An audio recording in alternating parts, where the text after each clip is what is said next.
ನಮಸ್ಕಾರ ಎಲ್ರಿಗೂ. ನನ್ನ ಹೆಸರು ಎಂ ಗುಣಶೇಖರ್ ಅಂತ. C V Ramanagara constituency, Hoysala Nagar ward number 9 ಇಂದ ನಾನು ಅಪ್ಲಿಕೇಶನ್ ಹಾಕಿದ್ದೀನಿ. ಇವಾಗ 25 ವರ್ಷಕ್ಕೆ ಮುಂಚೆ SC ರಿಸರ್ವ್ ಬಂತು. ಇವಾಗ ಆ ಕ್ಯಾಟಗರಿ ಬಂದಿದೆ. ನಮ್ಗೆ ಒಳ್ಳೆ ಅವಕಾಶ ಸಿಕ್ಕಿದೆ. ನಾನು ಕಷ್ಟಪಟ್ಟಿರೋದಕ್ಕ ಕಾಂಗ್ರೆಸ್ ನನ್ನ ಗುರುತಿ ನನಗೆ ಟಿಕೆಟ್ ಕೊಡ್ಬೇಕಂತ DK ಸರ್ನ, ಸಿದ್ದರಾಮಯ್ಯ ಸರ್ನ, ಸಂಪತ್ರಾಜ್ ಸರ್ನ, ವಿ ಶಂಕರ್ ಸರ್ನ, ಗೌತಮ್ ಸರ್ನ, ಮನ್ಸೂರ್ ಅಲಿ ಖಾನ್ ಸರ್ನ, ಎಲ್ರೂ ರಾಮಲಿಂಗಡಿ ಸರ್ನ, ಎಲ್ರೂ ನನ್ನ ಮುಖ ನೋಡಿದ್ರೆ ಎಲ್ರೂ ಗೊತ್ತಾಗುತ್ತೆ ಯಾವ ಭಾಗವಹಿಸಿದ್ದೀನಿ, ಯಾವ ವರ್ಗದಲ್ಲಿ ಇದ್ದೀನಿ, ಎಲ್ಲದರಲ್ಲೂ ನಾನು ಇದ್ದೀನಿ. ನನ್ನ ಮುಖ ನೋಡಿದ್ರೆ ನಿಮ್ಗೆ ಎಲ್ಲ ಲೀಡರ್ ಗೊತ್ತಾಗುತ್ತೆ. ನಾನು ಮಾಡಿದಿನ ಇಲ್ವಾ ಅಂತ ಸೋಷಿಯಲ್ ಮೀಡಿಯಾ ಇರುತ್ತೆ, ಲೀಡರ್ ಮುಖ ಇರುತ್ತೆ. ನಾನೇನೋ ನನ್ನ ಹೊಸದಾಗಿ ಪರಿಚಯ ಮಾಡ್ಕೋಬೇಕಂತ ಅವಶ್ಯಕತೆ ಇಲ್ಲ. ನನ್ ಗುರ್ಸಿ ನನ್ ಟಿಕೆಟ್ ಕೊಟ್ರೆ 100ಕ್ಕೆ 100 ನಾನು ವಿನ್ ಮಾಡ್ಕೊಂಡು ಬರ್ತೀನಿ. ಸರ್, ಇವತ್ತು ಗೆದ್ರೆ ಏನ್ ಮಾಡ್ಬೇಕು ಅಂತ ಇದ್ದೀರಾ ಸರ್? ಅಲ್ಲಿ ಸಮಸ್ಯೆ ಏನ್ ಬಗೆಹರಿಸಬೇಕು ಅಂತ ಇದ್ದೀರಾ ಸರ್? ಹೊಯ್ಸಳ ನಗರಲ್ಲಿ 7 ವರ್ಷದಿಂದ BBMP ಇಲ್ಲ. ಆದ್ರಿಂದ ಟೋಟಲ್ 0 ಆಗಿದೆ. ಪಾರ್ಕ್, ಹಾಸ್ಪಿಟಲ್, ನಮ್ಮ ಏರಿಯಾನಲ್ಲಿ ಲೈಬ್ರರಿ ಇತ್ತು, ಲೈಬ್ರರಿ ತೆಗೆದಿದ್ದಾರೆ.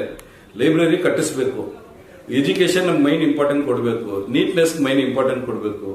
ಜನರನ್ನ ಬೇರೆ ಲೆವೆಲ್ ತಗೊಂಡು ಹೋಗ್ಬೇಕು. ಡಿಜಿಟಲ್ ಅಂತ ಬರೀ ಮೊಬೈಲ್ ಅಲ್ಲಿ ಕುಂತ್ಕೊಂಡು ನೋಡ್ತಾ ಇದ್ರೆ ಆಗಲ್ಲ. ನಾ ಲೈಫಲ್ಲಿ ಪ್ರಾಕ್ಟಿಕಲ್ ಡಿಜಿಟಲ್ ನಾವು ತಗೊಂಡ್ ಬರ್ಬೇಕು. ಅದೇ ನನ್ನ ಆಸೆ ಸರ್. ಅದು ಸರ್, ಇವಾಗ GBA ಚುನಾವಣೆ ನಡೀತಾ ಇದೆ. ಆಕಾಂಕ್ಷಿಗಳು 369 ಕ್ಷೇತ್ರದಲ್ಲಿ ಇವತ್ತವರೆಗೂ 1800 ಅಪ್ಲಿಕೇಶನ್ ಹೋಗಿದೆ. ಇವತ್ತು ಸಾಮಾನ್ಯ ಕಾರ್ಯಕರ್ತರನ್ನು ಎಲ್ಲೋ ಕಾಂಗ್ರೆಸ್ ಪಕ್ಷ ಗುರುತಿಸ್ತಾ ಇದೆ. ಇವಾಗ ನಿಮಗೂ ಅವಕಾಶ ಎಲ್ಲೋ ದೊರಕ್ತಾ ಇದೆ. ಇವತ್ತು ಅಪ್ಲಿಕೇಶನ್ ಮೊದಲು ಕಾಲ್ಫಾರ್ಮ್ ಮಾಡೋದಾದ್ರೆ ಪ್ರಭಾವಿಗಳಿಗೂ ಮಾಡ್ತಾ ಇದ್ರು. ಇವತ್ತು ಸಾಮಾನ್ಯರನ್ನು ಗುರುತಿಸ್ತಾ ಇದೆ. ಏನ್ ಹೇಳ್ತೀರಾ ಸರ್ ಪಾರ್ಟಿಗೆ? ಸರ್, ಪಾರ್ಟಿಗೆ ಏನ್ ಹೇಳ್ತೀನಿ ಅಂದ್ರೆ, ಬಿಜೆಪಿ ಗೌರ್ಮೆಂಟ್ ಇರುವಾಗ ಯಾರು ಹೋರಾಟ ಮಾಡಿದ್ದಾರೆ, ಯಾರು ಅರೆಸ್ಟ್ ಆಗಿದ್ದಾರೆ, ಕೋವಿಡ್ ಟೈಮಲ್ಲಿ ಯಾರು ಊಟ ಕೊಟ್ಟಿದ್ದಾರೆ, ಕೋವಿಡ್ ಟೈಮಲ್ಲಿ ಪ್ರಾಣನ ಇಟ್ಟು ಯಾರು ಹೊರಗಡೆ ಬಂದಿದ್ದಾರೆ, ಅದೆಲ್ಲ ನೋಡಿಕೊಂಡು ಟಿಕೆಟ್ ಕೊಡ್ಬೇಕಂತ ಕೇಳ್ತಾ ಇದ್ದೀನಿ. ನಾನು ಕೋವಿಡ್ ಟೈಮಲ್ಲಿ ಸಂಪತ್ ಸರ್ ಜೊತೆ ಸೇರ್ಕೊಂಡು ಫುಲ್ ಎಲ್ರಿಗೂ ಊಟ ಕೊಟ್ಟಿದ್ದೀವಿ. ಊಟ ಕೊಟ್ಬಿಟ್ಟು ನನಗೆ ಕೋವಿಡ್ ಬಂದು ನಾನು ಸೀರಿಯಸ್ ಕಂಡೀಷನ್ ಅಲ್ಲಿ ಐಸಿಯುನಲ್ಲಿ ಅಡ್ಮಿಟ್ ಆಗಿ ಪ್ರಾಣ ಕೊಟ್ಬಿಟ್ಟು ಹೊರಗಡೆ ಬಂದಿದ್ದೀವಿ. ನಾವು ದುಡ್ಡುಗೋಸ್ಕರ ಆಸೆ ಪಡಲ್ಲ. ಜನರಿಗೆ ಏನಾದ್ರು ಮಾಡ್ಬೇಕಂತ ಮಾಡ್ತಾ ಇದ್ದೀವಿ.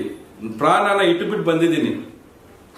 ಆಯ್ತು ಸರ್, ಇವತ್ತು ಅಪ್ಲಿಕೇಶನ್ ಕಾಲ್ಫಾರ್ಮ್ ಮಾಡಿದ್ದಾರೆ. ಯಾವುದೇ ಪಕ್ಷಗಳಲ್ಲಿ ಕಾಲ್ಫಾರ್ಮ್ ಮಾಡಲ್ಲ. ಇವತ್ತು ಸಾಮಾನ್ಯ ಕಾರ್ಯಕರ್ತರನ್ನು ಗುರುತಿಸ್ತಾ ಇದ್ದಾರಲ್ಲ ಸರ್ ಪಾರ್ಟಿ? ಗುರುತಿಸ್ತಾ ಇದ್ದಾರೆ ಸರ್. ಅದಕ್ಕೆ ಸರ್ ಕಾಂಗ್ರೆಸ್ನ ಬಿಟ್ಟರೆ ಯಾರು ಹೋಗಲ್ಲ. ಬೇರೆ ಕಡೆಲ್ಲ ಈ ತರ ಅವಕಾಶ ಸಿಕ್ಕಲ್ಲ. ನಮ್ಮ ಪಬ್ಲಿಕ್ ಯಾರು ಕೆಲಸ ಮಾಡ್ತಾ ಇದ್ದಾರೋ ಅವ್ರಿಗೆ ಅವಕಾಶ ಕೊಟ್ಟು ಈ ತರ ಸೆಲೆಕ್ಷನ್ ಮಾಡ್ತಾ ಇದ್ದಾರೆ. ಅದನ್ನು ತುಂಬಾ ಖುಷಿ